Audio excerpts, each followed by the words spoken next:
मतलब हम पे कहाँ, मतलब ये वो J-10 जो है, अब वो J-10 ने हमारे रफाल्स गिराए ना। वो J-10 ने एक मिसाइल है जो PL-15 है, हमने उसको 2019 में इस्तेमाल किया। एयरफोर्स की कमजोरियां बताई उनको कि हमारा जो इलेक्ट्रॉनिक वॉरफेयर है, जो जैमिंग होता है, वो उनका बेहतर देखा गया। पाकिस्तान पहले भी हमसे जंग कर चुका है। और हार भी चुका है। नहीं, पाकिस्तान नहीं हारा है। देखिए, ये मैंने कई बार पहले भी बोला है।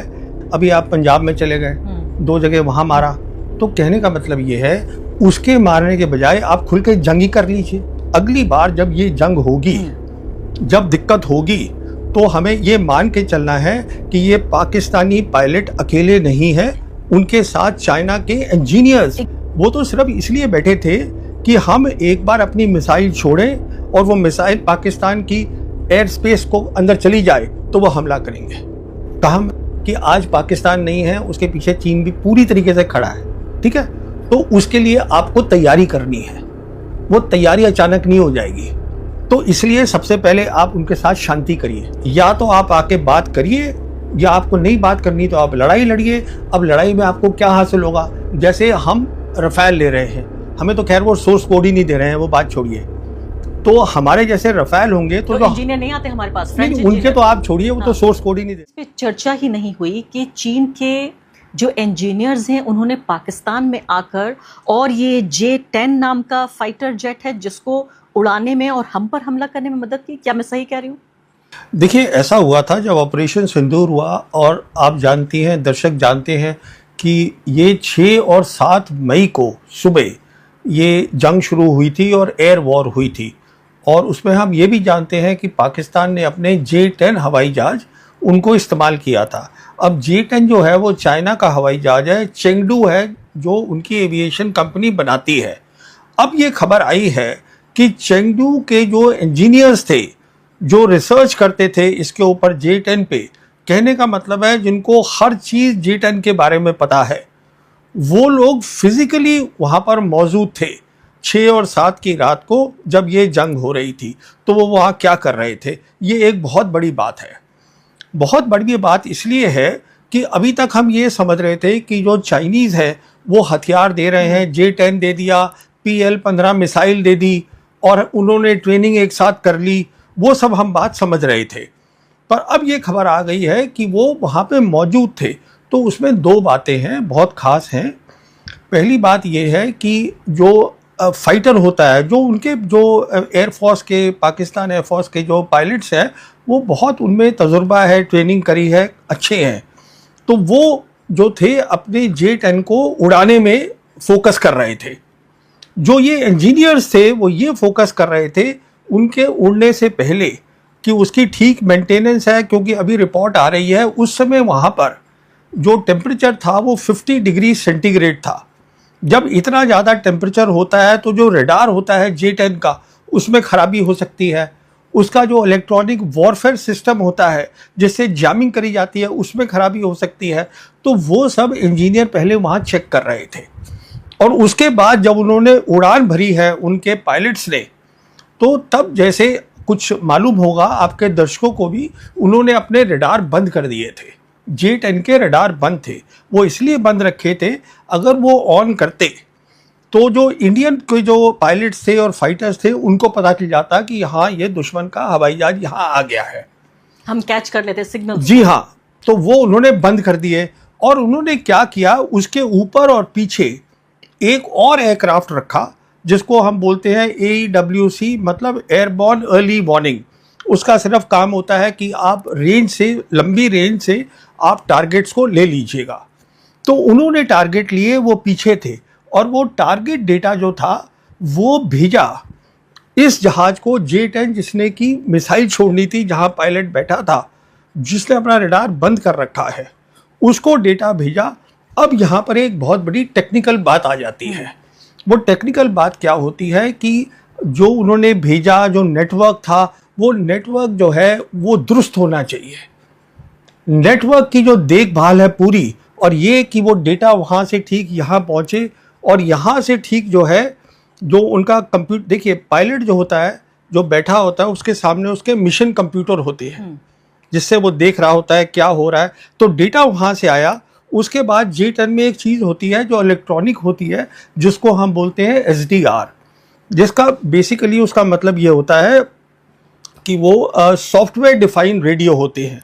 वो अपनी फ्रीक्वेंसी जल्दी जल्दी चेंज कर लेते हैं। उसको कैसे बनाना है, ये ब्रेन होता है पूरी चीज़ का, उसको कैसे ऑर्गेनाइज करना है, ये इंजीनियर्स ने पहले करके लगाया हुआ था उसमें।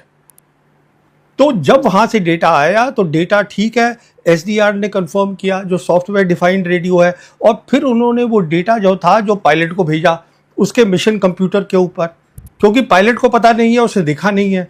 तो उसके बेसिस पे देखिए, अगर डेटा ठीक नहीं होगा और अगर डेटा रास्ते में जैम हो गया या साइबर अटैक कर दिया हमने, दुश्मन ने कर दिया, वो खराब हो सकता है।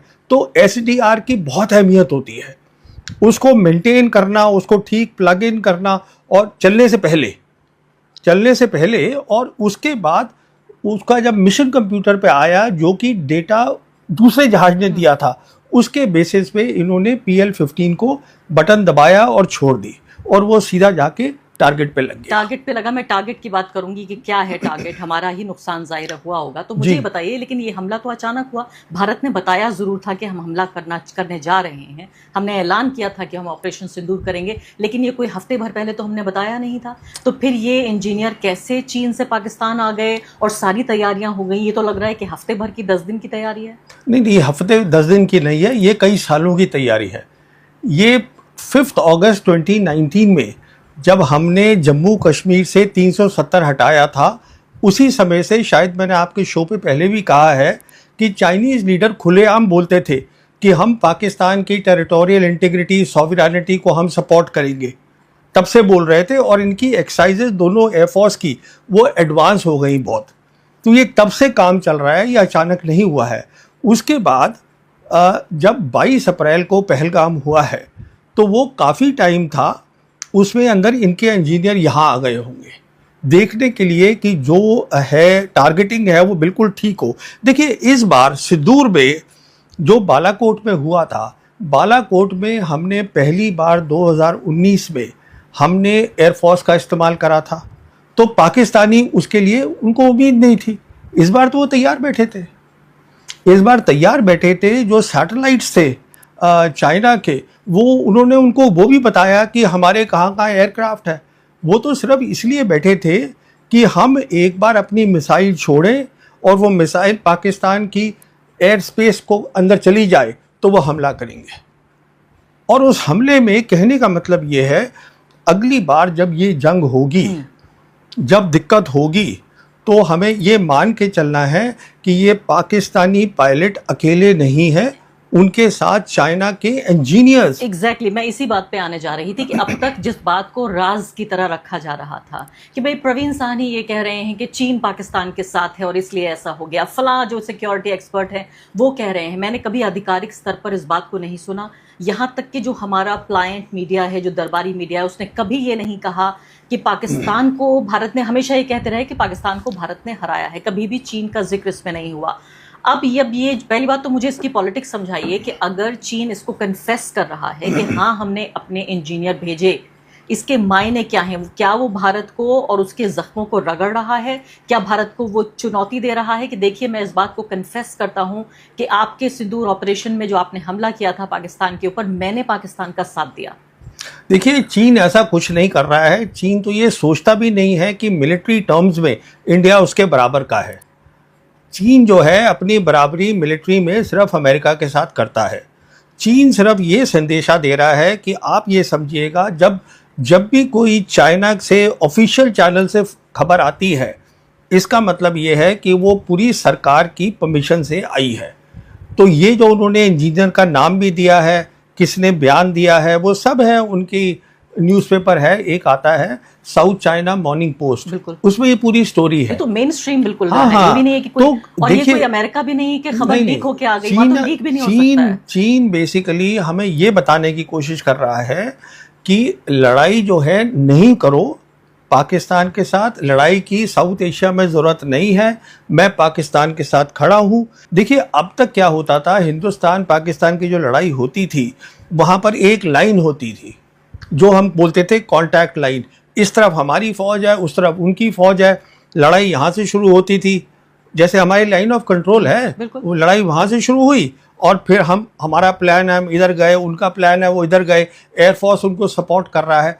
अब तो वो लड़ाई नहीं है, क्योंकि हमने क्या देखा इस बार कि आप जो है मिसाइल्स और ड्रोन्स आप कहीं भी फेंक सकते हैं, डेप्थ में फेंक सकते हैं, जो हमने भी फेंकी उन्होंने भी फेंकी। इसका मतलब है ये वो कॉन्टैक्ट लाइन, रियर, साइड, ये वो बैटलफील्ड का, पूरी बैटलफील्ड एक हो गई है। ये तो पूरी बात बदल गई ना अब। इसका मतलब ये है कि अब जो लड़ाई है जो है वो एक बहुत खतरनाक लड़ाई होगी। उसका कन्वेंशन जिसे हम कहते हैं थ्रेशोल्ड, वो बहुत कम हो गया है।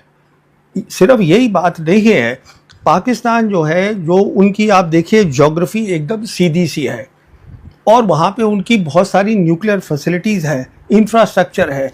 पाकिस्तान मिलिट्री से हमें ताकत बनानी है कि हम उनके सामने खड़े हो सकें। अगर उनको पता चल जाएगा आपके पास ताकत है लड़ाई लड़ने की उनके सामने, तो वो ये कम कर देंगे काम जो कर रहे हैं। पाकिस्तान तो छिप के लड़ रहा है। पाकिस्तान कहाँ लड़ रहा है भारत से? अगर वो चीन की सपोर्ट से लड़ रहा है या अमेरिका की सपोर्ट नहीं से नहीं लड़ रहा है? नहीं नहीं नहीं नहीं, ये देखिए पाकिस्तान पहले भी हमसे जंग कर चुका है। और हार भी चुका है। नहीं, पाकिस्तान नहीं हारा है। देखिए ये मैंने कई बार पहले भी बोला है कि जो मिलिट्री लाइन बनी थी, पहली जंग हुई थी कश्मीर की और उसके बाद मिलिट्री लाइन बनी 1 जनवरी 1949 को, वेस्टर्न सेक्टर में आज भी कायम है। उसको हम लाइन ऑफ कंट्रोल बोलते हैं। यानी नई लाइन बन गई? नहीं, वही लाइन है, थोड़ी उसको इधर उधर करा हमने। अगर हमको ताकत होती उनको पूरा हराने की, तो वो लाइन ही ग्राउंड पे नहीं होती। वो कहाँ कर पाए हम? लड़ तो पाकिस्तान ही रहा है ना, उनके पायलट्स चला रहे हैं एयरक्राफ्ट। अब अच्छी बात यह है कि क्या हुआ उनके पर्सपेक्टिव से। नॉर्मली क्या होता है, जैसे हम रफेल ले रहे हैं, हमें तो खैर वो सोर्स कोड ही नहीं दे रहे हैं, वो बात छोड़िए। तो हमारे जैसे रफेल होंगे तो इंजीनियर नहीं आते हमारे पास, फ्रेंच उनके तो आप छोड़िए, वो तो सोर्स कोड ही नहीं दे रहे हमें। क्या होता है सोर्स कोड? हाँ, सोर्स कोड का मतलब ये है कि अगर हमें कोई भी तब्दीली छोटी मोटी सॉफ्टवेयर की करनी है, कुछ नई चीज़ लगानी है, कुछ अपने नए हथियार को लगाना है, हमें उनको बुलाना पड़ेगा कि भाई आके कर दो। वो हमें बता ही नहीं रहे। नहीं तो क्या इस बात पे अभी कोई क्लैरिटी है कि हमारे रफाल जहाज गिराए गए या नहीं? देखिए जहाँ तक गिराने का सवाल है, वो उनका कहना है कि हमने इतने गिराए हैं, 4। जो उनके लेफ्टिनेंट जनरल किदवाई हैं उन्होंने 4 के नंबर भी दिए हैं। हम अपनी तरफ से क्या हुआ हम बताना नहीं चाहते। तो पॉलिटिक्स तो मैं ये समझता हूँ कि इंडियन एयरफोर्स को काउंटर टेरर ऑपरेशन पे इस्तेमाल करना ही नहीं चाहिए था। ये है सीधी सी बात, क्योंकि इंडियन एयरफोर्स जो है वो हमारी सबसे एलीट सर्विस है। हमने उसको 2019 में इस्तेमाल किया, एयरफोर्स की कमज़ोरियाँ बताई उनको कि हमारा जो इलेक्ट्रॉनिक वॉरफेयर है, जो जैमिंग होता है, वो उनका बेहतर देखा गया हमारे से। फिर इसमें कुछ कमज़ोरियाँ निकली हैं जो जिसका मैं जिक्र नहीं करना चाहता हूँ। जब खबर बाहर नहीं आती है तो आपको कैसे पता लगता है ये सब? किस चीज़ में? जब ये खबरें बाहर, जब मीडिया छाप ही नहीं, वो देखिए वो ऐसा होता है कि एक तजुर्बा भी होता है। आप देख लेते हैं। हाँ, तो एक तजुर्बा है मेरा भी।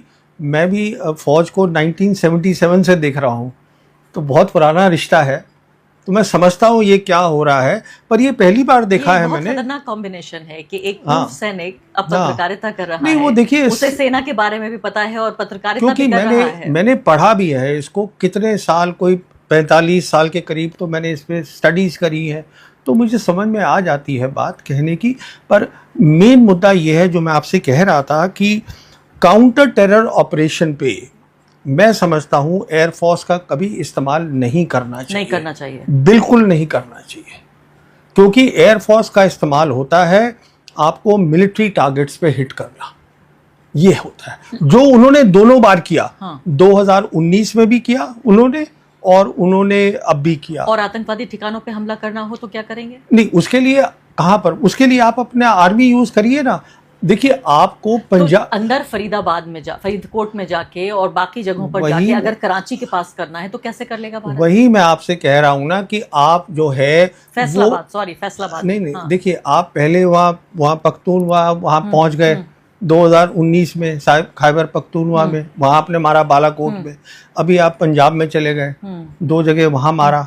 तो कहने का मतलब ये है उसके मारने के बजाय आप खुल के जंग ही कर लीजिए। यानी आप ये कह रहे हैं एयरफोर्स नहीं होना चाहिए, दो फौजी आमने सामने हो और बिल्कुल आर्मी थल देखिए सेना, थल सेना की वो होनी चाहिए। 1990 से जो कश्मीर है, जो डिस्प्यूटेड है, वहाँ पे दोनों साइड आर्टिलरी भी खोलती हैं, दोनों साइड रेड भी करती थी, काउंटर टेरर वही रेड सब कुछ होता था। तो पर कभी एयरफोर्स का इस्तेमाल नहीं हुआ। तो ये वही बेसिक मुद्दा आ जाता है। ये सरकार ने सोचा है, उनकी ये नीति आ गई कि हम जो है एयरफोर्स को इस्तेमाल करेंगे, ये सरकार की सोच है और एयरफोर्स इसमें राजी हो गई। ये एयरफोर्स की सोच है। क्या ऐसा भी संभव है आज की तारीख में कि एयरफोर्स ये कह दे कि भाई अगर डिफेंस मिनिस्टर या प्राइम मिनिस्टर कुछ कह रहे हैं उसको मना कर सकती है एयरफोर्स? नहीं, देखिए एयरफोर्स, देखिए जब कोई एयर चीफ होता है या आर्मी चीफ होता है या नेवी चीफ होता है, अगर आप चीफ बन गए ये सबसे बड़ी बात है। दूसरी बात, आपकी जो पूरी फौज होती है वो आपके इशारे पे काम करती है, आपके इशारे पे वो जान देने को तैयार है। इस बात को आप समझिएगा, ये बात लोगों की समझ में नहीं आती। जवान जो होता है वो देश के लिए नहीं मरता है। जवान जो होता है वो अपनी यूनिट की, अपनी आर्मी की इज्जत के लिए मरता है। इस बात को समझिएगा कि मेरा जो साथी है, जो मेरा दोस्त है, वो मेरी यूनिट में है, तो वो लड़ रहा है तो मुझे भी लड़ना है। देश बाद में आता है। ये सोच है कि पहले ये आता है कि अगर मुझे हुक्म मिला है, मेरे सीओ ने दिया है, चीफ ने दिया है, तो मुझे ये करना है। अब मैं वापस J-10 पे जाती हूँ। आप ये कह रहे हैं कि भाई इंजीनियर्स आए और उन्होंने मदद की और बाकायदा यहाँ हमारे ऊपर हमला हुआ।